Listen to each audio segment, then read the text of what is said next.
ലോക ചരിത്രത്തിൽ ഇതാദ്യമായി ഈശ്വര ശക്തികൾക്ക് ജീവചൈതന്യം കൊടുക്കുന്ന ഏക സ്ഥലം.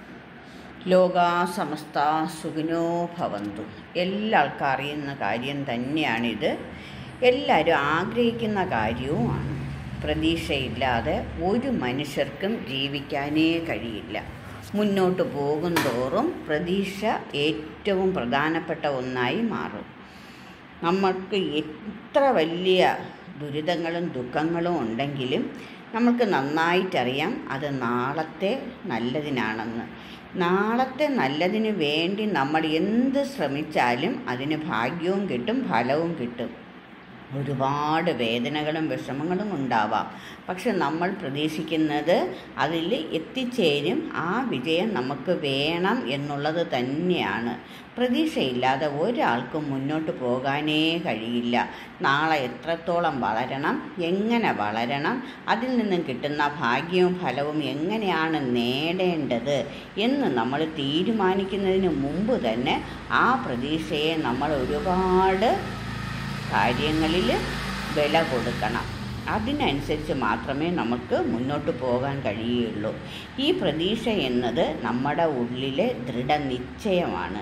ഈ പ്രതീക്ഷയെ നമ്മൾ പ്രതീക്ഷിക്കുന്നത് ദൃഢനിശ്ചയത്തിലൂടെ ആണെങ്കിൽ മാത്രമേ നമുക്ക് വിജയത്തിലെത്താൻ കഴിയുകയുള്ളൂ. നമ്മളുടെ വിജയം ഏത് നിമിഷവും നമുക്ക് സാധിക്കും എന്നുള്ളത് ഉറപ്പാണ്. കാരണം അത്ര ഉറച്ച മനസ്സോടുകൂടിയാണ് നാം നിൽക്കുന്നത്. അതിൻ്റെ അർത്ഥം നമ്മൾ വിചാരിക്കുന്ന എല്ലാ കാര്യങ്ങളും നമുക്ക് സാധിച്ചെടുക്കണം, സാധിക്കാൻ കഴിയും. ഒരാൾക്ക് പറ്റുന്ന കാര്യം തങ്ങൾക്കും പറ്റും എന്ന് മാത്രം വിചാരിച്ചാൽ അതിൽ നിന്ന് നമുക്ക് കിട്ടുന്ന നേട്ടം വളരെ വലുതായിരിക്കും. പ്രതീക്ഷയില്ലാതെ നമുക്ക് മുന്നോട്ട് പോകാൻ പറ്റില്ല. അതുപോലെ തന്നെ ആ പ്രതീക്ഷയ്ക്ക് നമുക്ക് ബലം കൊടുത്താലേ, അതിനനുസരിച്ച് നീങ്ങിയാലേ നമ്മൾക്ക് അതിൻ്റെ ഫലവും കിട്ടുകയുള്ളൂ. കുറേ ആൾക്കാർ പ്രതീക്ഷിക്കും, പക്ഷെ അവരൊരു ദൃഢനിശ്ചയം എടുക്കില്ല.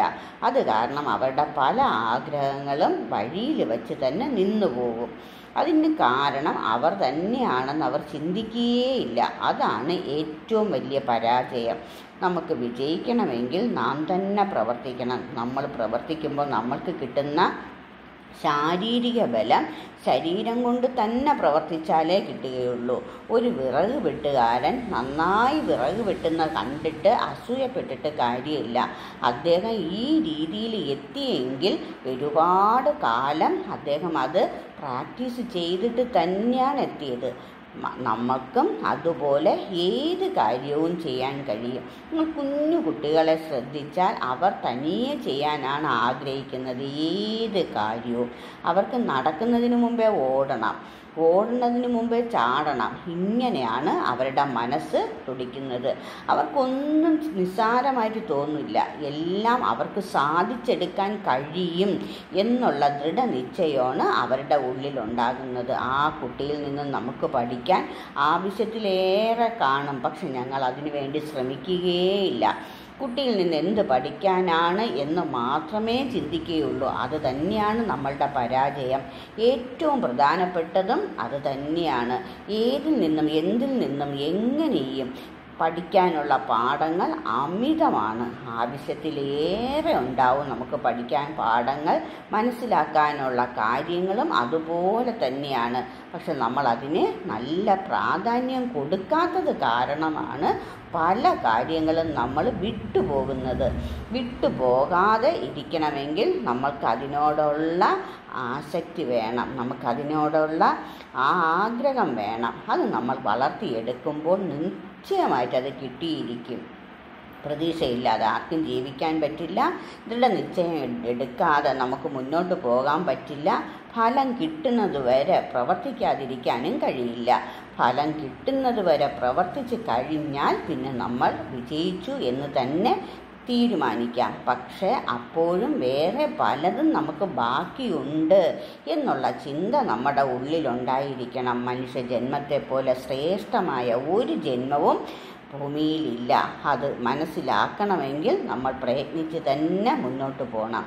അതുപോലെ ഒരുപാട് ദുരിതങ്ങളും ദുഃഖങ്ങളും അനുഭവിക്കുമ്പോഴാണ് നമ്മളുടെ തലച്ചോറും പ്രവർത്തിക്കുന്നത്. തലച്ചോറ് പ്രവർത്തിക്കുന്നതിനനുസരിച്ച് ബുദ്ധിക്കും അതിൻ്റേതായ മാറ്റവും ശക്തിയും വരും. നമ്മുടെ ശക്തിയെ മറ്റുള്ളവർക്ക് പണയം വയ്ക്കരുത്. നമ്മുടെ ആനന്ദവും ആവശ്യവും ആഗ്രഹവും നാം തന്നെ നേടിയെടുക്കണം. ഇതെല്ലാം വേണമെങ്കിൽ നമ്മുടെ ഉള്ളും അതിനനുസരിച്ച് ശുദ്ധമായി തന്നെ ഇരിക്കണം. ഈ ശുദ്ധമായ മനസ്സ് മാത്രമേ ഭഗവാന് സ്വീകരിക്കാൻ കഴിയൂ. അഹങ്കാരികളെ ഭഗവാന് ഒരിക്കലും ചേർത്ത് പിടിക്കാൻ കഴിയില്ല. അതിനുള്ള കാരണവും കാര്യങ്ങളും എല്ലാ ആൾക്കാർക്കും നന്നായിട്ടറിയാം. അതറിഞ്ഞ് മുന്നോട്ട് പോവുക, എല്ലാ ഭാഗ്യം നേടിയെടുക്കുക. ഭഗവാൻ എല്ലാ ഭാഗ്യവും തരാൻ കഴിയും, നമുക്കെല്ലാം നേടിയെടുക്കാനും കഴിയും. അതിനുവേണ്ടി ശ്രമിക്കുക. ഈശ്വരൻ എപ്പോഴും കൂടെയുണ്ട്, എപ്പോഴും നമ്മുടെ കൂടെ വേണം എന്ന് മാത്രം ആഗ്രഹിക്കുക, ഉണ്ടാകും.